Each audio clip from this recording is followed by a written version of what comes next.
Estamos começando o programa Viva Mais, o seu programa de saúde, e hoje com um convidado muito especial, que já esteve aqui conosco, e como você manda no nosso programa, recebemos tantos e-mails pedindo que ele voltasse, e para nossa felicidade e dos nossos telespectadores, ele veio dar mais uma palestra em Porto Alegre, e nós vamos ter a oportunidade de conversar com ele novamente.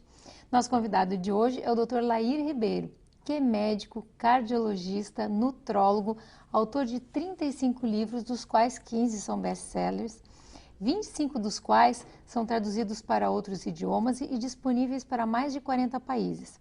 Na área de autoconhecimento e 149 trabalhos científicos publicados em revistas médicas americanas indexadas. O Dr. Lair Ribeiro teve a oportunidade de viver 17 anos nos Estados Unidos e trabalhar em 3 universidades americanas, entre elas a Harvard Medical School, a Baylor College of Medicine e Thomas Jefferson University. Além disso, foi diretor médico da Merck Sharp e Dohme e diretor executivo, chegando a vice-presidente da Ciba Corporation, hoje a Novartis. Olha que currículo maravilhoso, né? Doutor, obrigado. O senhor não faz ideia a quantidade de e-mails e ligações. Até meu celular as pessoas descobriam e meu telefone não parava de tocar. Por favor, coloque a entrevista do Dr. Lair Ribeiro no site. Que bom, fico feliz de saber disso. Então, para quem não assistiu, já vou dizendo para você. A primeira entrevista do Dr. Lair Ribeiro, vocês vão amar essa, a primeira entrevista já está no site. Bom. Essa vai entrar em seguida, eu prometo. Mas continuem nos mandando e-mails, por favor. O nosso site é www.programavivamais.com.br.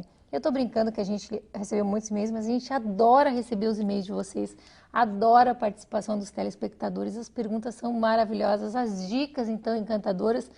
Tudo que vocês escrevem para nós, a gente adora. Continuem escrevendo, né, Miguel? Pois é. Sabe que o último programa do Lair, me causou um probleminha sério, né? Primeiro que eu tive que tirar leite de soja da minha geladeira.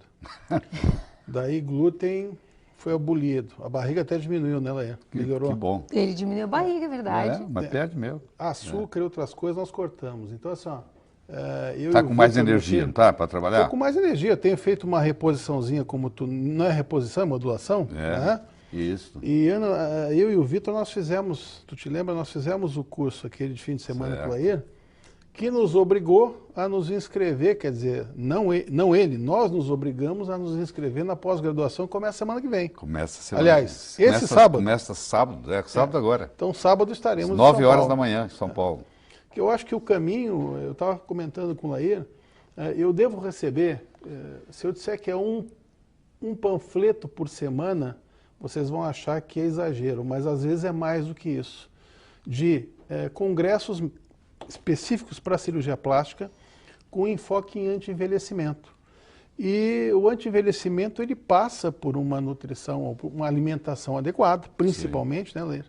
Isso é verdade. E por uma modulação hormonal adequada. Sem isso não tem jeito de ter anti-envelhecimento. Né? Me diz uma coisa, Leir. Fala. A gente está com um copinho d'água, vamos começar com o básico. Vamos. Porque todo mundo fala aqui no programa, todos os médicos, sem exceção, que água é essencial, que a gente deve tomar água, não deve tomar refrigerante. Sim. Tu já falaste isso no último programa e aí surgiu essa dúvida. Refrigerante não tomei mais também. Ué, que bom, tá tendo impacto. Não, então. eu tô entrando de cabeça, né? Porque eu tô com 52. Sim. Quer dizer, se eu não me cuidar agora... E a namorada dele tem 20, tu tá entendendo, né? Tem que se cuidar mesmo. Tem que me cuidar. Bom, se bem que ela tá achando muito chato eu não comer mais nada e não tomar mais nada.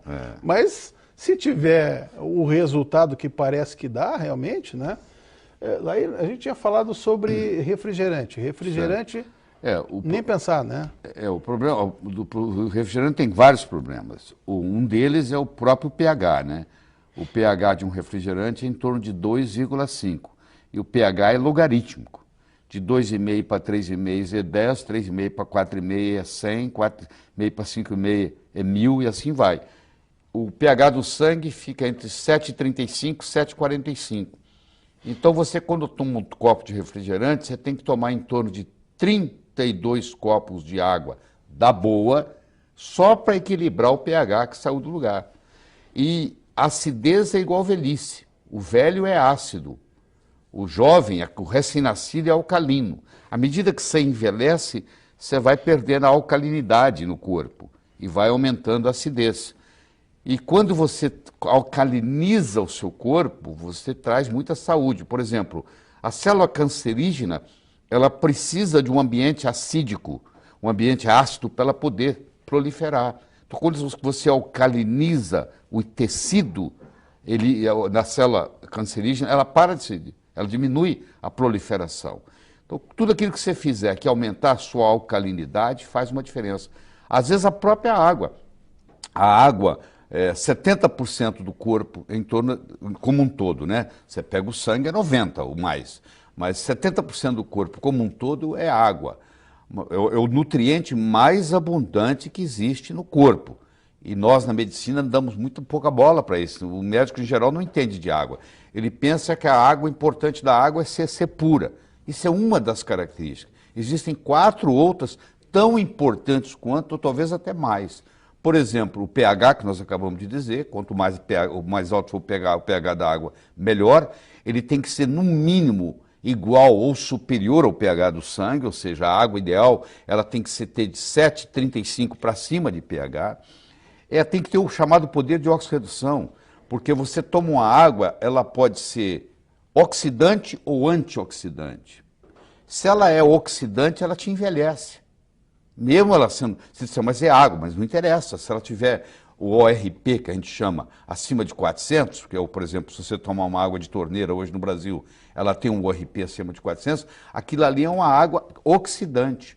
O que é o ORP? O ORP é o poder de oxidação dela. Ela tem que ser mais redutora e menos oxidante. Como é que a gente examina isso? Existe um aparelho, um probo que você coloca dentro da água e isso mede, imediatamente te dá quanto que é o ORP. O ORP de uma água boa ele tem que ser negativo. Se a gente passar água no filtro, normalmente... Não muda o ORP. Não muda o ORP. Tem nada a ver com a filtragem, não. Tem nada a ver com a filtragem. A filtragem tira os resíduos, mas não muda o ORP. O ORP da água tem a ver com o ângulo da molécula, porque é H2O. Então, o ângulo do hidrogênio faz uma diferença, entendeu? E hoje existem aparelhos, eu inclusive busquei um meu em Hong Kong, fui buscar um para minha casa, onde você pega a água de torneira, passa por esses chamados ionizadores, e quando sai do outro lado, sai uma água não só com pH de 10, mas sai com poder de redução de menos 200. Quer dizer, essa é a parte boa da coisa, ele se torna um antioxidante. É como se você estivesse ingerindo um antioxidante. Mas tem outras coisas muito importantes. Por exemplo, a condutibilidade da água faz uma diferença enorme. Se você fala assim, eu vou levantar minha mão, levantar meu braço. Quando você dá o comando para levantar o braço, existe uma ordem no cérebro que caminha até os músculos. Bom, isso é conduzido, é um estímulo que é conduzido, onde a água faz parte. Só que se a água não tiver eletrólitos, essa condutibilidade diminui a velocidade. Então, por exemplo, um atleta que toma uma água de baixa condutibilidade, a performance dele atlética cai tremendamente. Vou dar um exemplo de uma água de baixa condutibilidade. Toda água que for por osmose reversa, as pessoas me perguntam, o que eu faço com o meu filtro de osmose reversa? Joga ele fora, ou dá para o inimigo. Porque na farmácia você deve usar água de osmose reversa, porque eles estão fazendo diluições. Mas para você beber no dia a dia, e tem muita gente vendendo filtros de osmose reversa para casa, e a pessoa não sabe, compra e pensa que é um grande negócio, filtra tudo, inclusive os minerais importantes. Esse aqui é o problema. Você vai dizer assim, mas na Arábia Saudita, eles pegam água do mar, fazem a osmose reversa e tomam essa água. Bom, mas só que eles fazem a osmose reversa e quando chega do outro lado, eles fazem uma remineralização da água. Aí a água volta a ter os mesmos minerais de antes. Isso é um processo complicado, não é uma coisa simples que você vai acrescentar. Então a minha recomendação é o seguinte, água destilada não se pode tomar, água chamada purificada não se pode tomar, e tem no mercado, está cheio disso. E água por osmose reversa não se pode tomar. Então, se uma pessoa que toma água por osmose filtrada, por osmose reversa, durante muito tempo, ela desenvolve osteoporose, por causa da água. Você vê que coisa absurda. A água pode engordar, você sabia disso, Ana? Não. A água pode engordar. Por exemplo, se você comprar uma água que vem de Natal, ela não vai vir aqui para Porto Alegre de avião, ela vai vir de caminhão. E vai ter uma hora que vai dar meio-dia, e vai ter uma hora que o sol vai estar quente. E o sol vai bater no plástico do container onde ela está vindo. E aquilo vai liberar xenoestrógenos. E esses xenoestrógenos são absorvidos no seu corpo. E eles não são biodegradáveis. Então, por incrível que pareça, a melhor água é aquela cuja fonte está mais perto de você. Se você conhece uma água espetacular de Fortaleza e uma mais ou menos de Igrejinha, toma sua água de Igrejinha, que é pertinho daqui, entendeu? Quanto mais perto você estiver da fonte, melhor, porque os xenoestrógenos estão contaminando. Além disso, tem a tensão superficial da água, que aí depende muito do ângulo. Por exemplo, você já deve ter ouvido falar que se você colocar um magneto na água, você melhora a qualidade da água. Então tem garrafas de magnetizadas e tal. O que o magneto faz? Ele muda o ângulo do H2O, do hidrogênio. E quando ele muda esse ângulo, a tensão superficial diminui. Você imagina lá num capilar, Guilherme, onde quase que a água tem que subir contra a gravidade. Porque chega uma hora que ela tem que ir no capilar. E o capilar, às vezes, é contra a gravidade. Quanto mais baixo for a tensão superficial dessa água, mais ela vai subir. Por incrível que pareça, existe água que desidrata. Olha que paradoxo, porque a tensão superficial dela é tão alta que ao invés dela contribuir para a hidratação, ela puxa o que está lá. E ela acaba desidratando. Então, essa combinação da pureza, do pH, do poder de oxirredução, da condutibilidade, da tensão superficial, isso faz uma água ser remédio. Existe um hospital em Tóquio, no Japão, onde o tratamento é feito com água. A pessoa está com câncer, ela interna, o único remédio que eles dão é o chamado Kangen. O telespectador pode entrar no YouTube, digitar Kangen, Kangen Water, e ele vai ter lá uns 20 filmes importantes no YouTube explicando o que é uma água medicinal, do ponto de vista científico. Então eles não precisam dar remédio, eles curam porque o pH é alto, a condutibilidade é boa, a tensão superficial é baixa, o ORP é negativo, aí você está tomando uma água que é remédio, entendeu? As regiões onde as pessoas vivem muito, você pega, por exemplo, região como Okinawa, como regiões até aqui no Equador, onde tem gente que vive com muito mais de 100 anos, você vai ver a água é rica, por exemplo, em magnésio. Nós temos gente na Serra aqui, nós temos cidades na Serra onde as pessoas vivem muito. Veranópolis, né? É? Veranópolis acho que é o lugar mais longevo do Brasil, né? A cidade mais longeva do Brasil, né? Tem mais longevos. Me diz uma coisa, mas tem como a gente... Tem como a gente... uma dica para quem vai comprar. Uma dica que a gente vai comprar. Hoje é lei da Anvisa, você olha no rótulo, tem o pH. Então o pH, aquilo ali é muito interessante. Se você comprar uma água, por exemplo, com um pH muito baixo, é quase como se você estivesse tomando um refrigerante. Quase como. Então, tem por isso que eu disse que eu já tive que mudar isso aí também. Mas que eu bom, virei leitor de garrafinha de água. Os caras devem achar que eu sou maluco, né? Que eu fico olhando o rótulo para ver pH. E o restante desses itens que tu falou? Isso aí você tem que ter aparelhos para medir, que não são caros não, viu? Eu tenho toda essa aparelhagem em casa, porque eu acabei de gravar um DVD em água, vou te mandar de presente, você vai adorar. Aliás, você está indo lá sábado, eu vou te dar de presente eu acabei de gravar um DVD de 1 hora para médicos só sobre água, entendeu? Então você vai trazer o DVD atualizado. Você sabe, nós médicos sabemos muito pouco sobre água, né? Apesar de ser o nutriente mais abundante no corpo humano. A gente devia ser, se é o mais abundante, nós devíamos ter um conhecimento melhor sobre isso. Não se tem aula disso na faculdade de medicina. Infelizmente. Pelo menos na época que eu fiz faculdade. Não, agora estão pouco. As faculdades agora estão piores que na nossa época. Bem piores. Suco de laranja, Leia. Pois é, isso aí é um debate que a gente levaria horas para discutir, mas deixa eu chegar, eu vou começar do final. Frutose é um veneno. Tá? Só que quando Deus fez a frutose, ele falou assim, eu vou fazer um veneno, mas vou colocar junto com esse veneno um antídoto, que é a fibra. Quem comer a fruta não vai ter problema, porque ela vai ingerir o veneno e ao mesmo tempo o antídoto do veneno, que é a fibra. Porque a fibra, por exemplo, você come uma maçã, você chupa uma laranja, a fibra não deixa aquele suco ser absorvido de uma vez, ele vai lentamente e o corpo vai dando conta. Agora, quando você faz um suco de laranja, por exemplo, a natureza não tem liquidificador, a natureza não tem espremedor. Entendeu? Isso foi uma coisa do homem. Quando você espreme uma fruta e tira o suco, você separou o veneno do antídoto. E aí essa frutose agora, ela está livre. Quando ela vai para o seu fígado, o metabolismo de uma frutose no fígado é igualzinho ao metabolismo de um álcool. Aliás, o álcool é feito de frutose, né? O álcool não é da açúcar do cana, por exemplo, ou da uva fermentado. Então, é a frutose. Uma frutose fermentada vira álcool.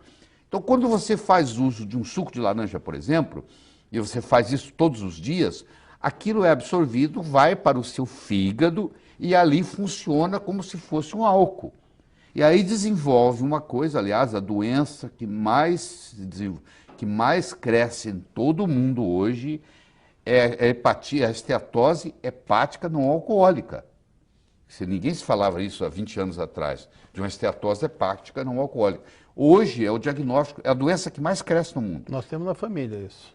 Então, a esteatose hepática não alcoólica advém do uso de refrigerantes e advém, por incrível que pareça, do uso de sucos. Sucos de fruta, que tomados com frequência todos os dias. Inclusive uva. Inclusive uva. Mas é o suco. Água, se você tomar, se você engolir, se você chupar uva, é outra história. Já falando em chupar uva, se você me permite, o brasileiro não sabe chupar uva, porque o bom da uva está na casca e está na semente. Você vê muita gente chupando uva e jogando a casca e a semente fora. Quer dizer, o resveratrol, que é o polifenol que existe na uva, que estimula o gene da longevidade e faz você viver mais, que é o grande segredo do vinho, é o resveratrol. E hoje a gente até pode fazer uso dele em farmácia de manipulação, você manipula o resveratrol. O resveratrol, ele está contido na semente e na casca da uva. Mas daí, nesse caso, eu tenho no suco também, no suco de uva. Você tem no suco, não tem a dúvida que você tem no suco. Só que eu posso estar ingerindo a frutose, no caso. Mas o problema é que você ingere o resveratrol e está ingerindo a frutose ao mesmo tempo, e o preço que você paga é muito alto. Então, o ideal é você pode chupar a uva, que aí vem junto com a fibra, é diferente. Nós vamos ter que fazer um intervalo rápido. Última perguntinha. Teria que mastigar a semente. Teria que mastigar e engolir a semente, sim. Tá. O ideal, isso é o ideal. Normalmente a pessoa engole a semente, né?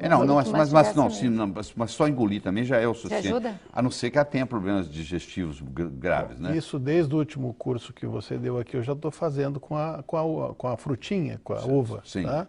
Eu também fazia como todo mundo. Chupava só, jogava a semente e a casquinha fora.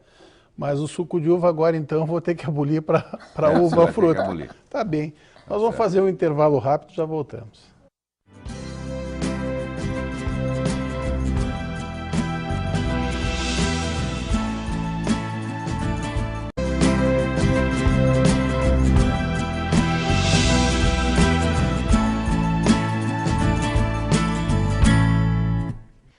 Para você que está nos pegando agora, hoje a entrevista está maravilhosa de novo. Estamos com o Dr. Laí Ribeiro.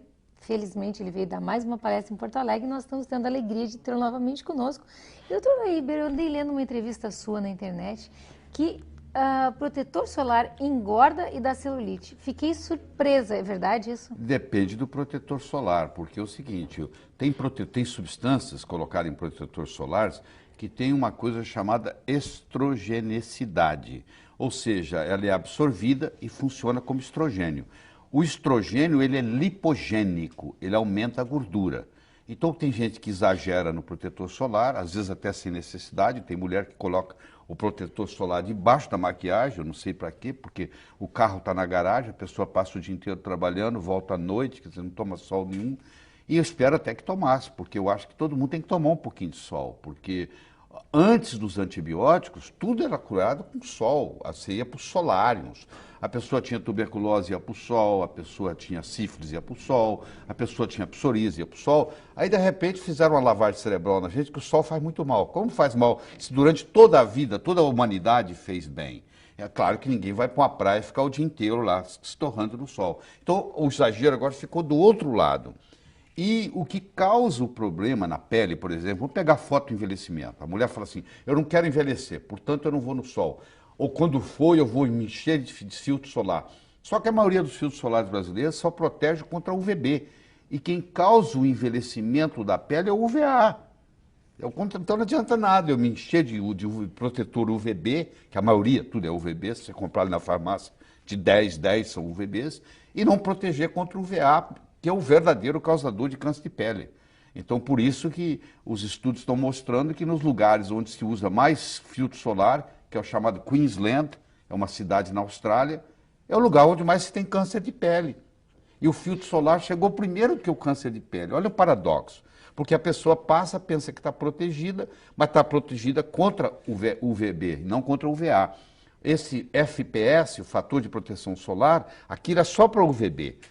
Quando o filtro solar tem proteção contra o UVA, é o PPD. Então, deixa eu ser bem pragmático. Eu acho o seguinte, você não passa o filtro solar e vai para a praia. Você vai para a praia, toma a sua meia hora de sol, e se você quiser ficar lá o dia inteiro, você agora passa o seu filtro solar que tem a proteção UVA e UVB, é o chamado largo espectro.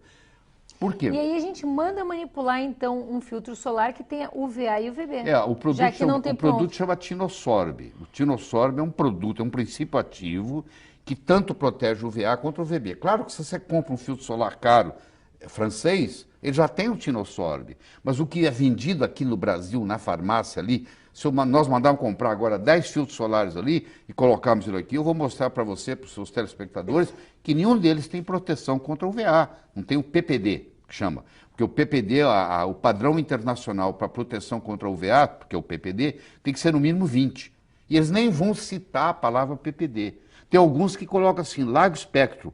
Mas se ele não fala o PPD, é porque ele não está protegendo. Porque se ele falar, a Anvisa vai exigir que ele prove que ele tem aquele PPD. Então existe um exagero muito grande nessa história de filtro solar, e alguns dos filtros solares, o 4-MBC, por exemplo, que é um princípio ativo, que é proibido na Europa, que é proibido nos Estados Unidos, ainda é permitido no Brasil, causa estrogenicidade, ou seja, engorda, e além disso, bloqueia a tireoide.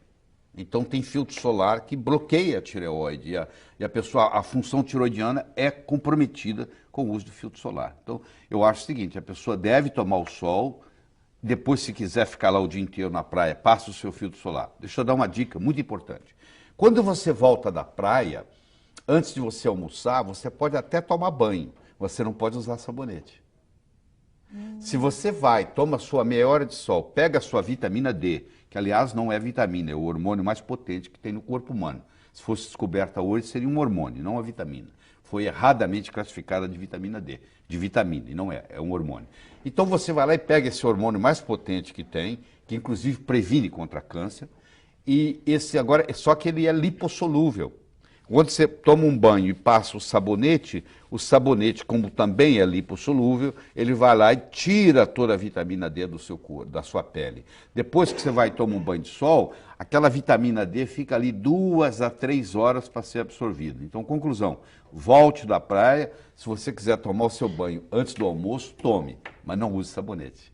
Porque a água só não tem problema. Umas 2, 3 horas para tomar banho. Isso. Fica curtindo o solzinho senão você vai perder aquela vitamina D que foi adquirida ali. Quando você fica em torno de meia hora no sol, esse cara depende do tipo de pele, tem 6 tipos de pele, né?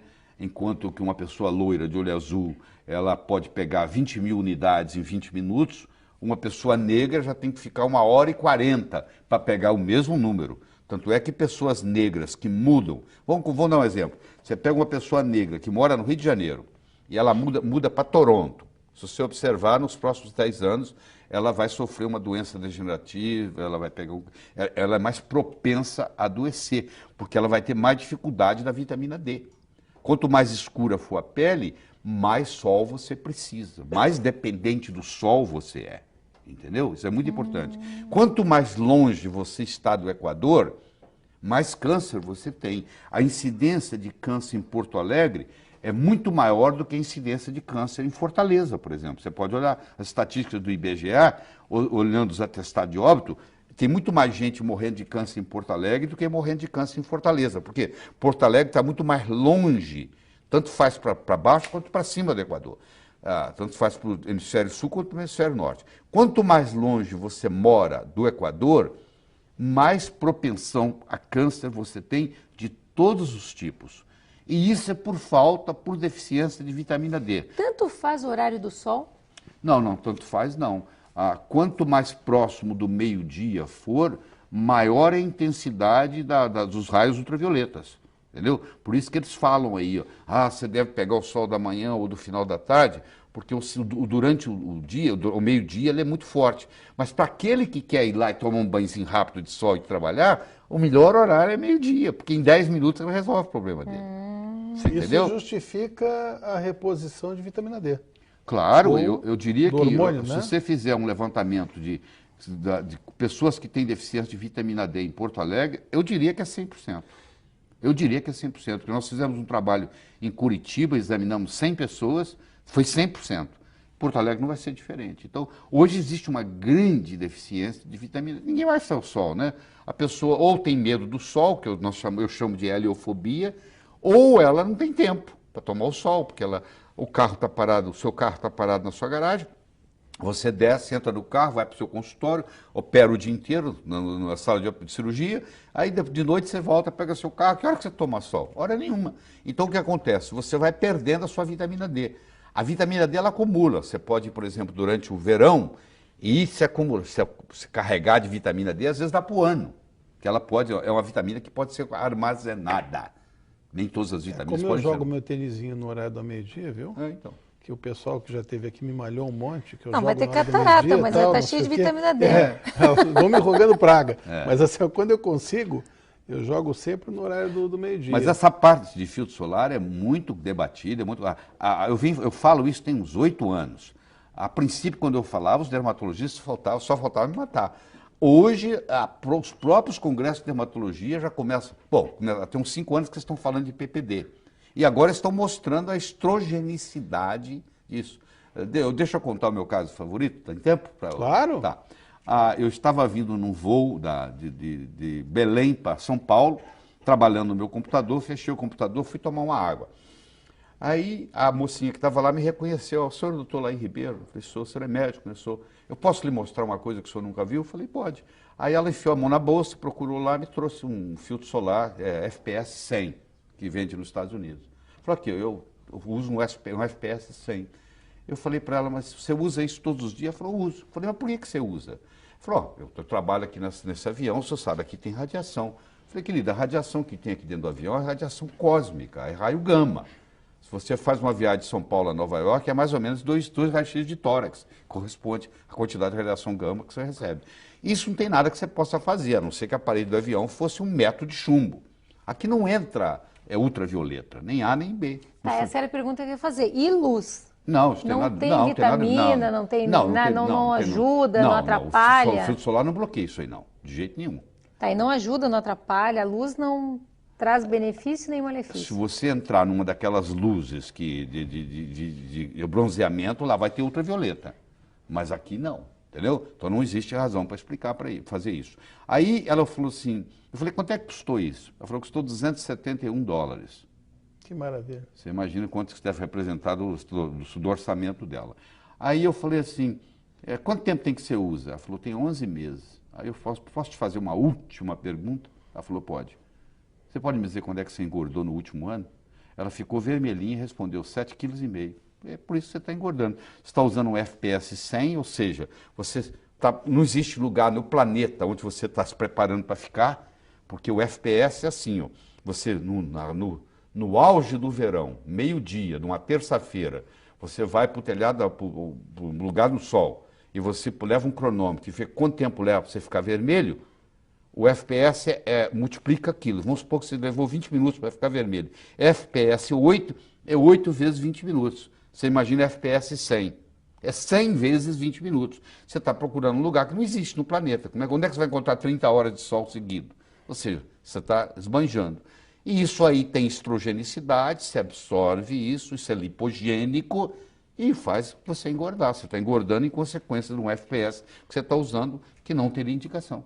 Já que nós estamos falando em estrogênio e estamos criando polêmica mesmo, né? Pode ser muito polêmico. Eu fico imaginando Pois os meus eu colegas já fiquei curiosa da modulação hormonal agora. Entendeu? Como eu fiz o curso contigo e a gente vai continuar, porque uma coisa que me interessou muito se fala muito mal de reposição hormonal, que na verdade a gente trata como modulação quando bem feita. Testosterona. Pois é, então você imagina, um indivíduo tem 70 anos de idade, ele vai no oftalmologista e fala assim, doutor, eu estou aqui porque eu não estou enxergando bem. Aí você imagina o oftalmologista dizendo para ele assim, eu vou lhe dar uma visão de 70 anos. Ele fala, não, doutor, peraí, eu vim cá para ter uma visão 20/20. Eu quero o melhor óculos que eu puder me dar. O indivíduo está com diabetes, ele vai no endocrinologista, o endocrinologista fala assim, eu vou te dar um pâncreas de 70 anos. Não, eu quero a minha glicemia abaixo de 100. Ó, o indivíduo de 70 anos vai no consultório do urologista. Oh, ele está com o testículo dele tem 70 anos, ele não produz mais testosterona como produzia aos 25. Por que não dá para esse indivíduo também? Aí você vai dizer assim, mas e não corre o risco de câncer? Eu falo, não, é o contrário. O jovem de 18 anos de idade que tem a testosterona em 2000 tem câncer de nada, pô. É à medida que você vai perdendo os hormônios que você vai desenvolvendo câncer. Só que eles desenvolveram uma série de hormônios, Guilherme, que não são hormônios, que causam câncer. Que no caso, por exemplo, vamos dizer, a metiltestosterona. Então, como a metiltestosterona causa câncer, o médico pensa que a testosterona causa câncer. Papagaio come milho e periquito leva fama. Eu faço testosterona em mim mesmo há 14 anos. Eu comecei aos 52, vou fazer 67 anos de idade. Eu vou só fazer um adendo, porque eu e meu filho vamos à academia depois do dia a dia e tal, a gente vai para uma academia e vamos mudar o nosso dia a dia. Depois do teu programa, eu tive duas pessoas assim que me pegaram na porta da academia. Sabe, pô, estava assistindo tal, pô, adoro o Lair, comprei livros tal. Cara, eu vejo esse cara há 15 anos, ele continua igual. Mas não tem segredo. É a parte nutricional, que infelizmente não dá tempo aqui para a gente estar discutindo, é a parte hormonal, entendeu? E é a atividade física. É uma combinação. Se pergunta assim, qual que é a perna mais importante de um tamborete de 3 pernas? Não tem a mais importante. A atividade física é importante, a parte nutricional é importante, a parte hormonal é importante. Quando você combina as 3 coisas, você consegue fazer o que eu chamo de envelhecer sem ficar velho. Porque envelhecer, Miguel, todos nós vamos envelhecer. A alternativa é morrer antes. Agora, ficar velho, parar de escutar, parar de enxergar, perder autonomia, perder controle esficteriano, esquecer o nome do filho, isso é opcional. Ou seja, as doenças relacionadas com a idade hoje são opcionais, só tem quem quer. Um brasileiro hoje de 65 anos de idade toma, em média, 6 remédios por dia. Remédios, ou seja, é doente, é uma pessoa já doente. Ele vai levar, às vezes, 15, 20 anos para morrer, mas ele já está doente. Então, eu digo que o grande